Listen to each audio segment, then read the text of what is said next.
Hello and welcome to my brand new podcast. I'm Nicky Raby and I'm thrilled that you're joining us. I do lots of things. I'm an actor, coach, writer, speaker and a mum. And in my coaching work, I work with creatives, personal brands, freelancers and small businesses. In this podcast, I want to talk about success, but not in the traditional sense. I want to bring you conversations that discuss success, what it means, and how there are many different versions. We're going to be talking about business, branding, becoming visible, saying no, saying yes, and how you can create a thriving portfolio career doing more of what you love and less of what you don't. Sometimes there can be a certain mystery around the online world, so I'm going to be asking my guests how they started and grew, how they get paid, how they stand out, and how they create success on their terms. As always, please check the show notes for all things we mention and come and say hi over on social media at Nicky Raby or via my website nickyraby.com/podcast. In today's episode, I'm really pleased to say that I'm speaking to Kay Fabella, who is a story and a business strategist who crafts words for purpose-driven entrepreneurs to pivot with purpose and connect with the people they were meant to serve. She's a world-recognised speaker, author and trainer who's been featured in international media like the Huffington Post and El País. She's the co-founder of a bilingual brand and website agency, Brand in a Bottle.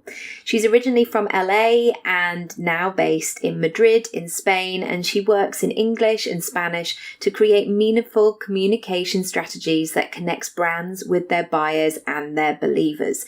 If you're in business, this is going to be a great one for you. Grab a piece of paper and a pen and enjoy the episode. Hi Kay, how are you?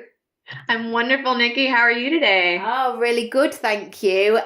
So firstly, I would love just for you to give an introduction and say who you are and tell us a little bit more about your business.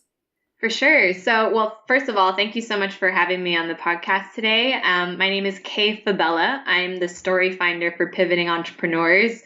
And basically what I do is if you're in the middle of a rebrand and you're looking to up-level your business quickly, I help you figure out and clearly define what your story is and specifically what your new story is to attract the people that you're meant to serve.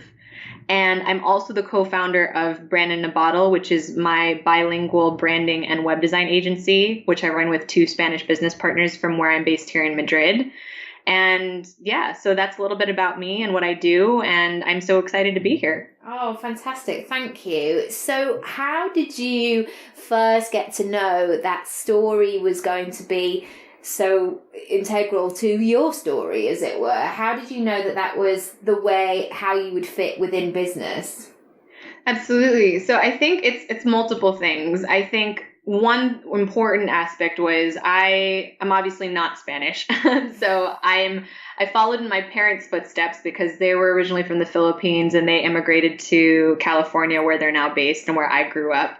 And I've now immigrated from the US to Spain. And so I think when you're growing up as, a child of immigrants, you always get that second question, unfortunately, growing up of, no, but where are you really from? Right.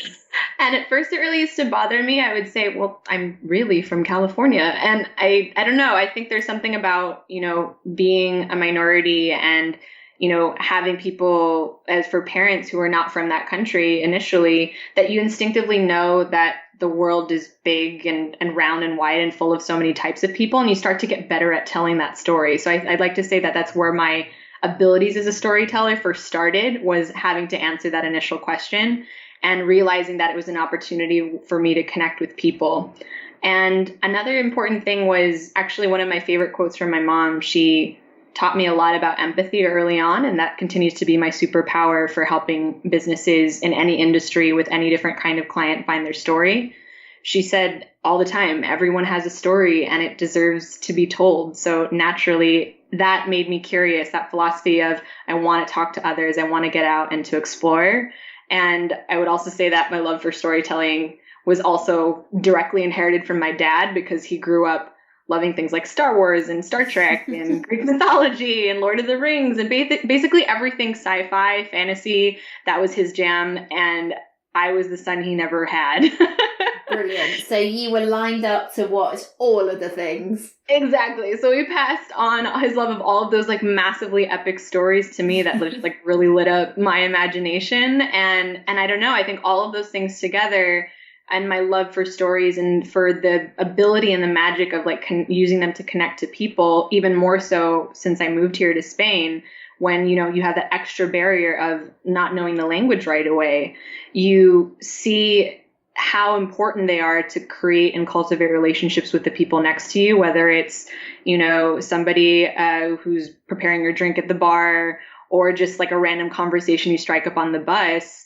You see how stories are our currency, right, for sharing. And I see that even now, and I stress this to my clients, that communication in business is moving to become more transparent and authentic and human. And how we build relationships, business or personally, is through sharing these stories. And so that's what I try to do in my business and for myself as well. Yeah. I think it's so true. And I think certainly since my brand has expanded, since I guess becoming a mother and talking much more about my family life and sort of pulling all the bits of my brand, as it were, together. Bizarrely, I've had a lot more clients because I guess I'm showing up in much more of as a whole person. And I think that would be great. I mean, I know you and I spoke before we started recording about being an introvert and enjoying working independently and things like that. How would an introvert who is maybe not used to being that person who puts their hand up first in class at school or gives their opinion freely, how would they start to identify their story in a way that works well for them? Absolutely. So yes, I think one, as an introvert, I think it's important to manage your energy. Yeah. So basically, as an introvert, I think one of the things that I'm going to admit to you here, Nikki, is that as an introvert who is going to a networking event and in Spanish, I used to rehearse in front of a mirror everything I was going to say, because you're trying to figure out how do I say this in the right context? How do I put the words in the right order? And there's something also about muscle memory, which I think that you can attest to as well as an actress, and as a performer, that the more that you rehearse behind the scenes, the better. And so you can actually get that in your bones in a bit, right? Like you write out something that feels good to you, that captures exactly what it is that you want to say, and in obviously a way that you feel comfortable with sharing, because ultimately it's your story and you're the author of it. And then practice it until it feels natural, until it feels like something that you don't even have to look at a cue card for. When you deliver it, you know that it automatically, with all the nerves of being out and about and having to, whether it's at a networking event or get up on stage, you know that it's now in your bones because you've rehearsed it so many times. And, some of the greatest storytellers, we call Steve Jobs one of the greatest storytellers or brand storytellers of our time. And he used to rehearse meticulously to like the angle of his finger, like how he would emphasize something. And so, being an introvert, I don't think I think it's something to keep in mind to manage your energy, but set yourself up for success before you go out there and share your story by practicing it and rewriting it and getting it to a place where you're ready to share it before you go out and do so. Amazing. And how have you gone through the various incarnations of your business, and how have you used story to not only be a personal brand, but also now in your new business as well? Right. So I became an entrepreneur by accident, which I think it seems to be a common theme when I start to talk to different people, because I was here in Spain and I'd already been living here for a couple of years with my partner at the time, now my husband. And I was waiting for a work contract to be renewed. And when it fell through at the last minute, I had to reinvent myself quickly. And so I was looking at basically this opportunity that had been placed in front of me. At the time, it felt a little bit like a crisis, but I saw it as an opportunity. Yeah. To think of, well, what skills do I have and how do I want to take my career forward? Because I was not thinking I wanted to start a business at the time. I just thought, well, what's something I naturally am good at, and what can I go out and study, to get a master's degree in. Yes. And so I thought, well, me being bilingual and, being fairly good at communication and understanding a little bit about social media and online marketing, I thought, well, why don't I go and get a master's in digital marketing? And every single master's degree I applied for said they wanted experience, which I didn't have. And every single place where I applied to get that experience wanted a master's degree, which I didn't have either. So I was like, well, someone just help me. I know, where do I start here? This is the chicken and the egg situation, So what I decided to do was, well, why don't I, freelance for a little bit? Somebody had pointed me in the direction of what used to be Elance and Odesk, and now is Upwork, I think. Yeah, that's back in those days. And I said, well, I'll get a few clients online. I'll go to a couple of networking events, and I'll see if I can get a few basically things for my portfolio, projects for my portfolio that I could then use to apply for a master's degree later on. And you basically know the long and short of it. I didn't end up working for any of those companies. I kept working for myself because I loved it, not realizing I loved it. And then after that, I just kind of kept growing, and one client led to another, word of mouth led me here. And I just kind of evolved organically. And then after that, I went to an online marketing course here in Spain. I figured, well, I'm here in Spain, I might as well learn about online marketing here. And it just so happened that the lady who was conducting that seminar, I didn't know this at the time, was like a massive online marketing influencer and has since grown even more.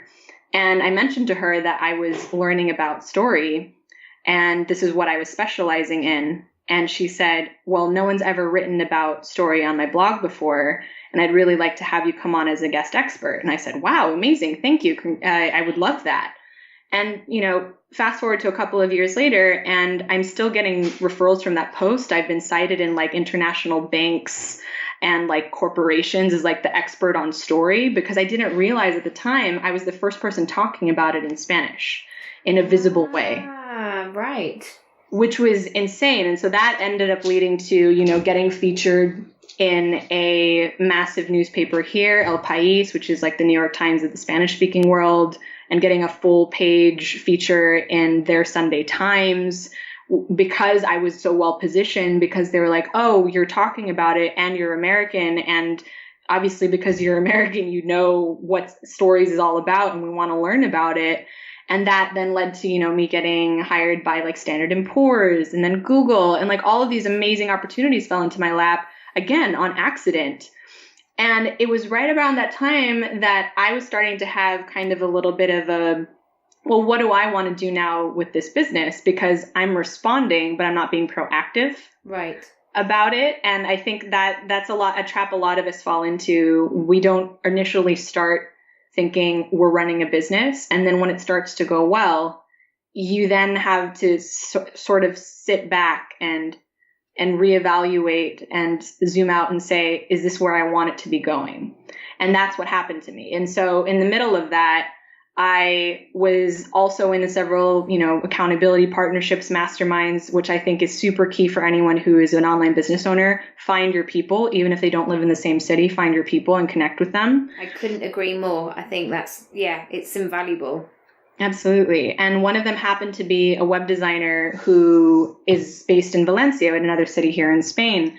And we'd been talking for about like 6 months or so, and we were starting to refer clients to each other, because what I did with Story, entrepreneurs would come to me and then want a place to put it, and I would refer people to her, and vice versa. People would come to her for a website, and they would always get tripped up on their message, and they just didn't know what to say. And so their copy would take months and ages. And she was like, "Kay, I'm just sending them to you. They need clarity, and you can provide them that." And that turned into one day on one of our calls, hey, like, we send each other a lot of clients. Do you think maybe we could create something for our overlapping audiences? And I was also looking at the time for who I could creatively collaborate with, because like we said before, I'm an introvert, but I need my swivel in the chair moment as a creative of just, hey, can you come look at this? Like I was missing that in my business. And, one conversation led to another and led to another. And we started Brand in a Bottle last year. So her as the web designer, me as a storyteller and copywriter, and our third friend who's Nere, who's a graphic designer. And we take you through a whole process where we create a story-driven brand and website. So I continue to serve my audience, but at the same time, I can still operate from my personal brand if you come to me for just the story. And so it's been this lovely evolution that hasn't, there's that graphic online of what you think success looks like, and it looks like a straight line, and what success actually looks like, and it's basically a spaghetti noodle. Yeah. Like, I'm a spaghetti noodle. Yeah. In my journey of getting here. But, along the way, it really just came down to, how do I step back every so often and make sure, is this business aligned with who I am? Is this business aligned with the people that I want to serve? And how do I adjust accordingly? Oh, I'd love to talk more about that in terms of how do you know, I guess, if something is right for you and aligned with you. The reason I'm asking is because if you are in this personal brand space, I guess, where there are no rules, or there isn't, so you do this and then you do this, it is that sort of spaghetti on a plate moment. Sometimes we can get that shiny object syndrome of like, oh, that could be good, or maybe that's a good opportunity. How do you know what to choose, and how do you know how to move forward? So it's actually a mentor of mine said this a really long time ago, but she said, it's about the energy that you bring to things. If I feel myself pushing more than pulling, if I feel something is heavy and not light, that's when I know I need to either let it go or step back. Right. And I think that's a hugely powerful thing that we forget, is that we are running this business or creating it because we want it to fit into our lives and to complement who we are. Yes. And give our truest selves to it. And if none of those three things are in place, then that's when we have to remember, oh, wait, I can change things. I can pivot. I can adjust or tweak or walk away from it entirely, whatever that looks like for you. But you're ultimately the person in control of it. And it's easy to lose sight of that. But I think it comes down to your energy and checking in with yourself once in a while. And if you are thinking about, yes, maybe it is time to tweak or refine or streamline, what are the first steps, I guess, to knowing that it is time for a pivot, and then how to go about it, apart from hiring you immediately, of course, is what they need to do. But what's that sort of inner work? How can they make that work for them?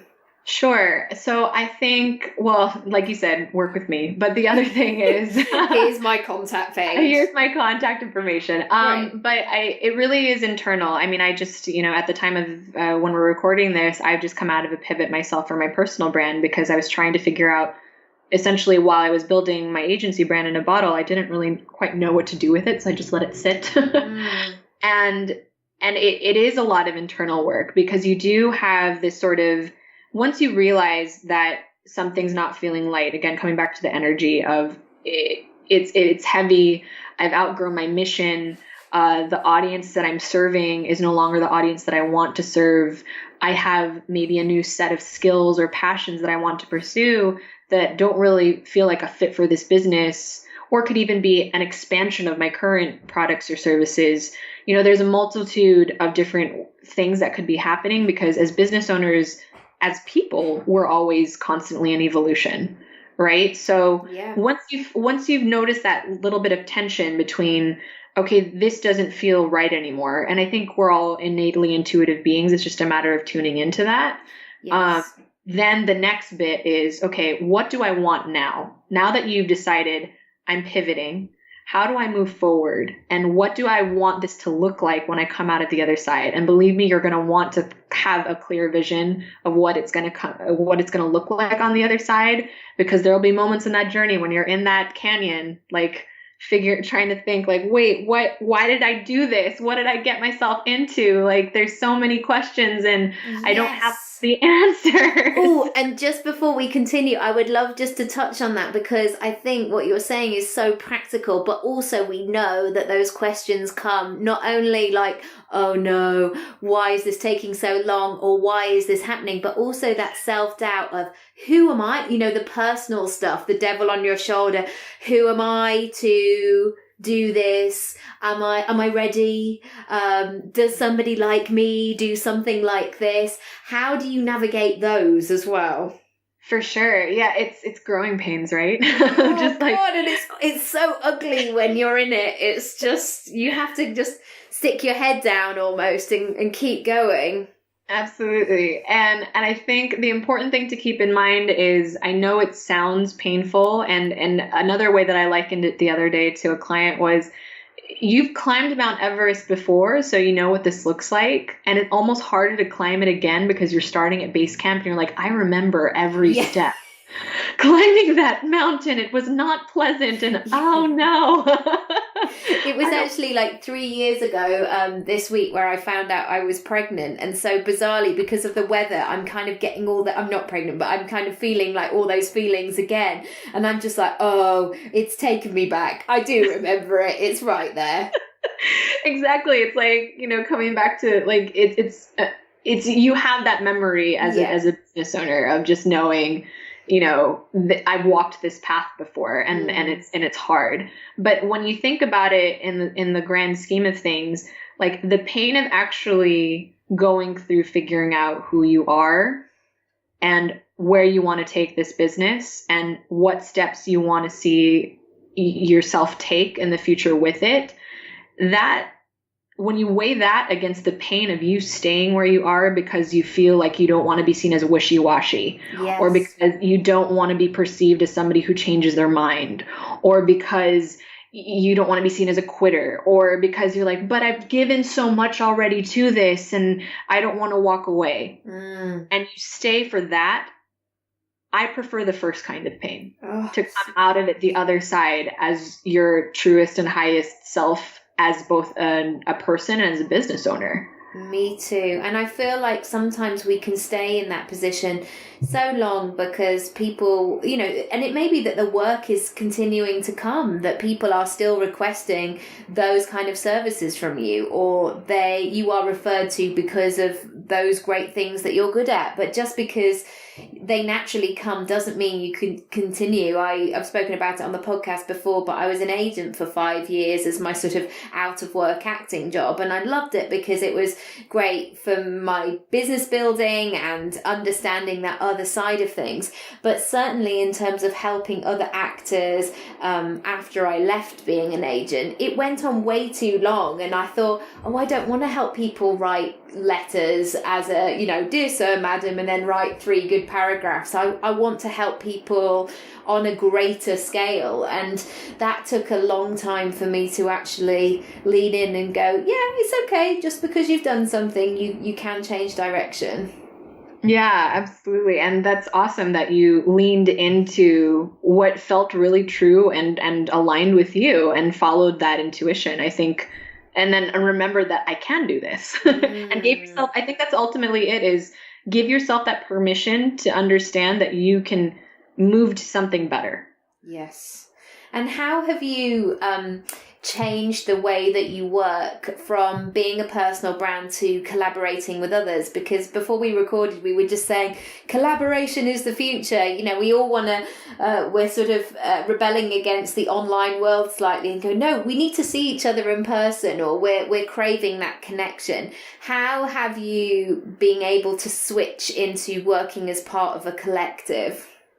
So I've actually taken to it really well, because I think that each of us are all individually still operating as service providers with our own personal brands.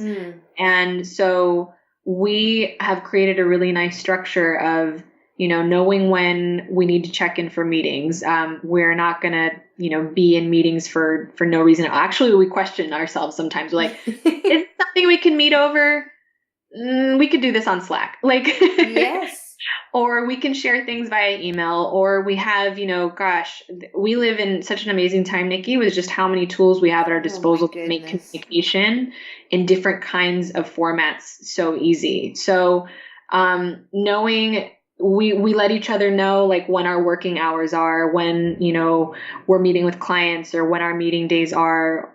We're always very respectful of each other's boundaries, and it's up to us each individually to set those, right? And I think ultimately it's a nice payoff, because I continue to still work from home, mostly from my home office. And then occasionally when I'm back in California visiting my family with good Wi-Fi and my laptop, which, the only wrench in that is it's a 9-hour time difference between here and Spain. Yes. So I have to message my girls here in Spain when I'm waking up, and I'm like, morning. And they're like, well, we've already gotten through half the day. Yes. We've already saved the world here, but just while you've been sleeping. Exactly. But that's the only sort of quote unquote downside to it. But honestly, it's really just been about each of us setting our boundaries, meeting when absolutely necessary for the creative process, and being in constant communication with each other in the different avenues that we have, whether it's because, all of us work virtually.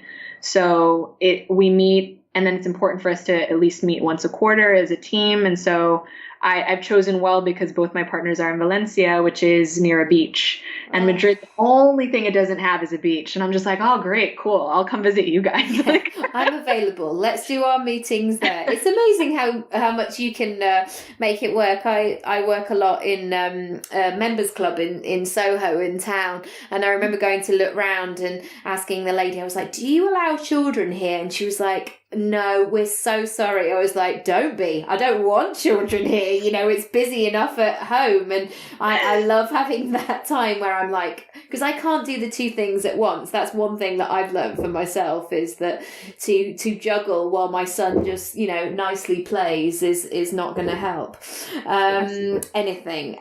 So I would love to know, have there been any books that have just changed your life a little bit, or opened your eyes in a different kind of way?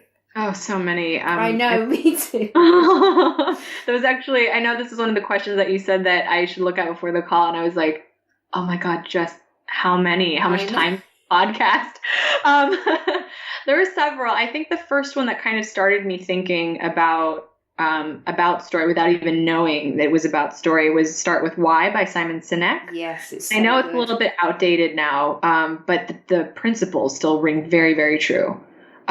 It comes back to your why, and I think that's ultimately everything that we've just been talking about. If we could pin it around something in this conversation, is it all comes back to why are you doing it?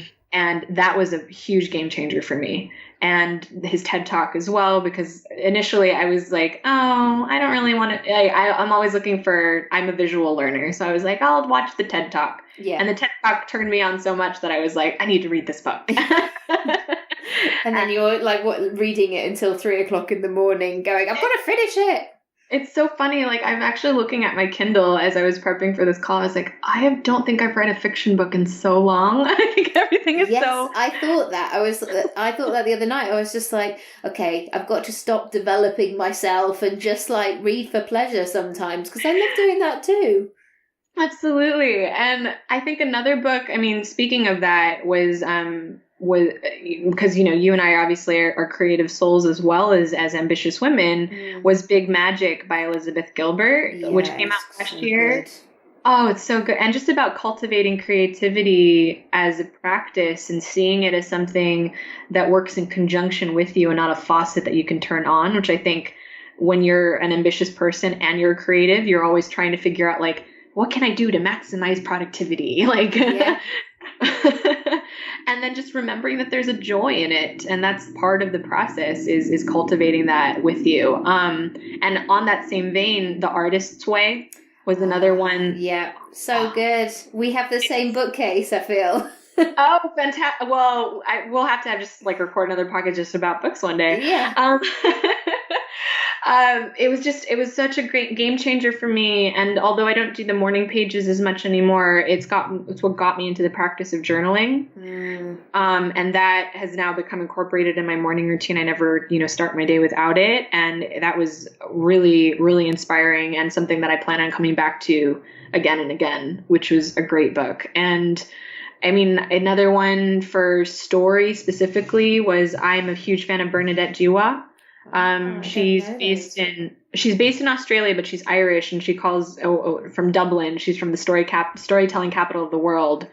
And she's probably the foremost thought leader on story. So if anybody wants to learn more about that, any of her books are fantastic, and they're all Amazon bestsellers.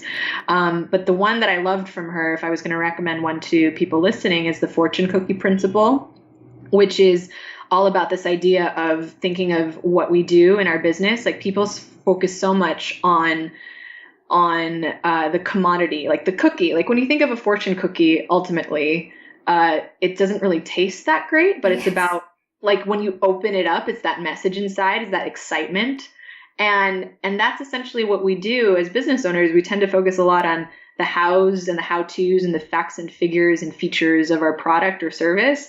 And that's the cookie. But we're forgetting the magic of the message inside, which is what actually is the emotional connection of your story that you create. And that, I was just like, I was clapping in front of my Kindle, just like, amen, woman, amen. Somebody gets That's it.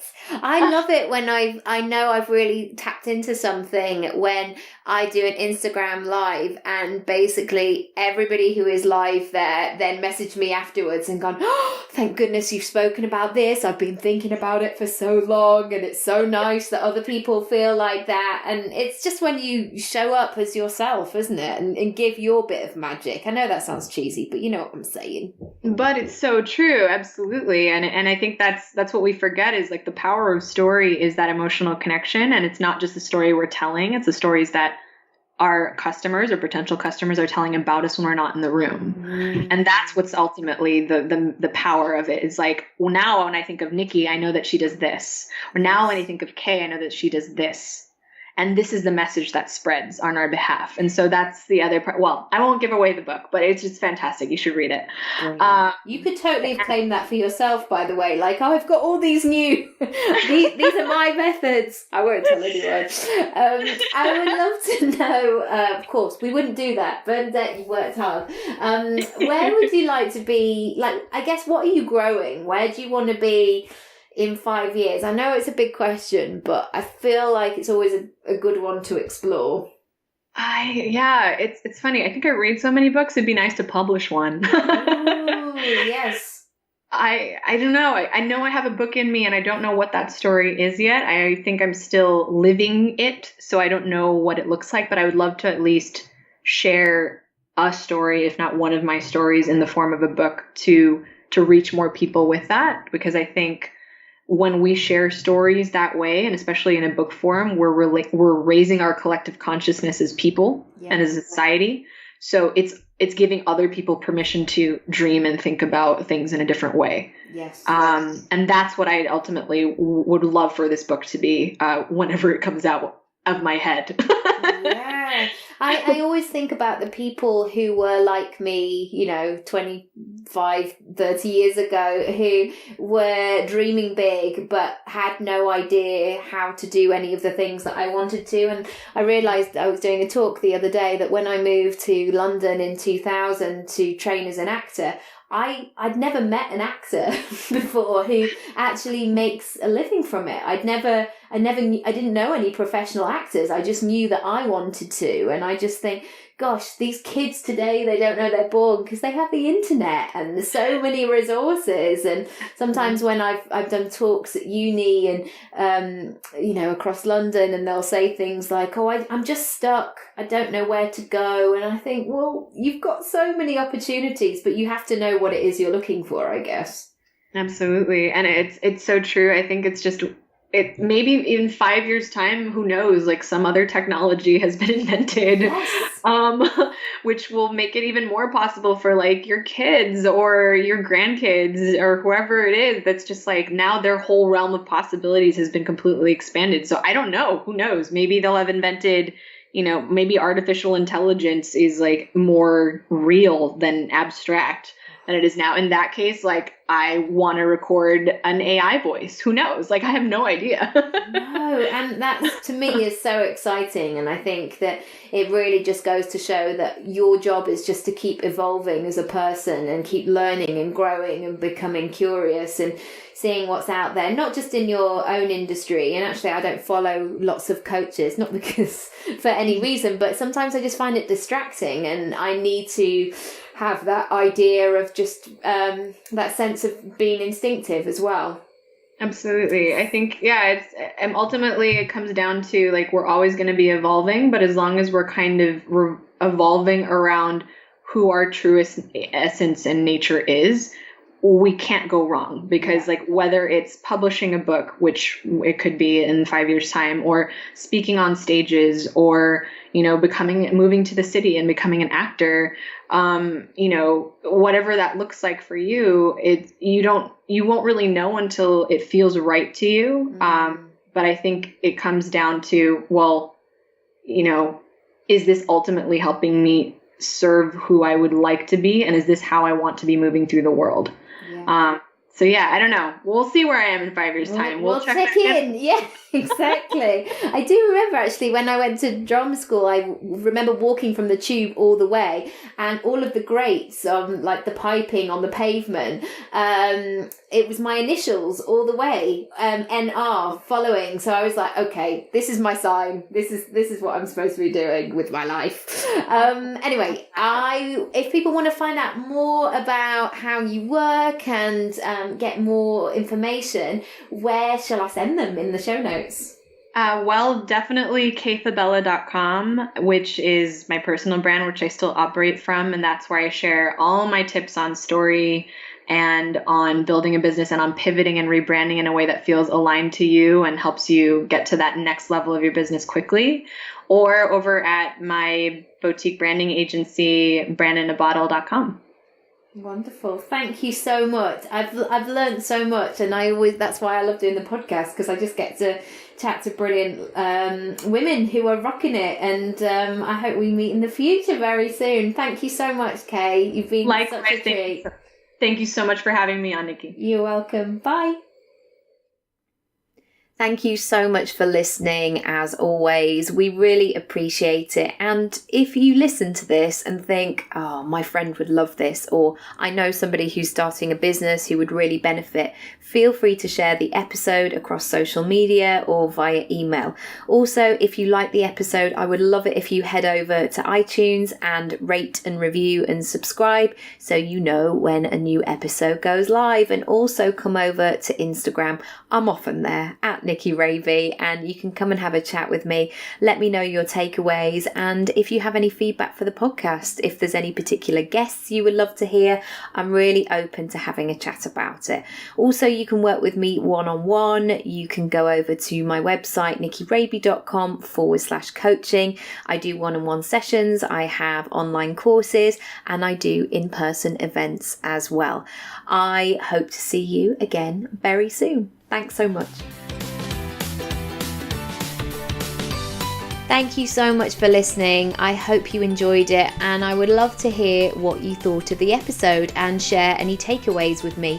Come and find me across social media at Nicky Raby, or you can visit the podcast page, nickyraby.com/podcast.